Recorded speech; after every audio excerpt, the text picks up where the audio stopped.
সালের বেতন কমিশনে যে বৈষম্য সৃষ্টি হয়েছিল সেই বৈষম্যকে সমন্বয় করার জন্য আমরা ব্রিটিশ সরকারের প্রধানমন্ত্রীর কাছে বারবার নিবেদন করিও কোনো ফল অর্জন করতে পারিনি।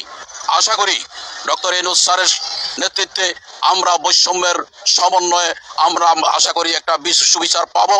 এই লক্ষ্যে 11 তারিখ আমাদের মহার্ঘ ভাতার যে কমিশন মাননীয় প্রধান উপদেষ্টা করেছেন, এই কমিশনের কাছে অনেক প্রত্যাশা।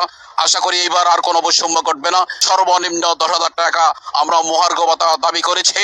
একই সাথে অনতি বিলম্বে যে দুইটা বিগত 10 বছরে 5 বছর অন্তর দুইটা বেতন কমিশন চলে গেছে, এই দুইটা বেতন কমিশনকে সমন্বয় করে দ্রব্যমূল্য প্রতি বছর প্রতি মাসে ঊর্ধ্বগতির কথা বিবেচনা করে, মুদ্রাস্ফীতির কথা বিবেচনা করে অনতি বিলম্বে আমাদেরকে বেতন বৈষম্য নিরসন করার জন্য অনতি বিলম্বে আমাদেরকে জাতীয় বেতন কমিশন গঠন করে সারা বাংলাদেশের 22 লক্ষ কর্মকর্তা কর্মচারীকে আশ্বস্ত করবেন এবং স্বস্তির নিঃশ্বাস ফেলার জন্য সুযোগ দিবেন।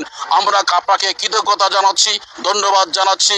আশা করি মহার্ঘ ভাতা কমিশন আগামী সপ্তাহের মধ্যে একটা আমাদেরকে আলোর মুখ দেখিয়ে তাদের প্রস্তাব পেশ করুন বলে আশা করছি এবং বেতন কমিশন গঠন করার জন্য দাবি জানিয়ে আমরা প্রধানমন্ত্রীর কার্যালয়ে এই মুহূর্তে আমাদের সাক্ষাৎকার চেয়ে মাননীয় মুখ্য সমন্বয়কের কাছে আমরা আমাদের আবেদন পেশ করেছি বাংলাদেশ সরকারি কর্মচারী কল্যাণ ফেডারেশনের পক্ষ থেকে।